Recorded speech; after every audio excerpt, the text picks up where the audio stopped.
16 MP సీట్లతో TDP ఎన్డీఏలో రెండవ అతిపెద్ద భాగస్వామ్య పార్టీగా ఉంది. ఒక్కసారి మీకు పరిస్థితి వివరిస్తాను. కింగ్గా రంగంలో దిగిన నరేంద్ర మోదీకి మ్యాజిక్ ఫిగర్ 272 సాధ్యం కాలేదు. ఆయన కేవలం 240 సీట్లలో మాత్రమే విజయం సాధించబోతున్నారు. అంటే మిత్రపక్షాలతో కలిపి ఎన్డీఏ 289 సీట్లు సాధించబోతుంది. ఈ బలంతో అధికారంలోకి రాబోతుంది.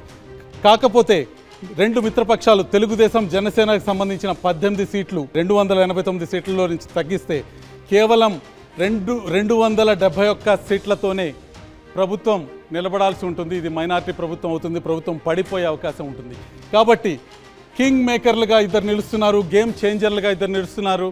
చంద్రబాబు నాయుడు, పవన్ కళ్యాణ్ వీరిద్దరూ ఎన్డీఏ నుంచి మద్దతు తొలగించుకుంటే ఎన్డీఏ ప్రభుత్వం కూలిపోయే ప్రమాదం ఉంది. కాబట్టి ఈరోజు గేమ్ చేంజర్స్ చంద్రబాబు నాయుడు, పవన్ కళ్యాణ్.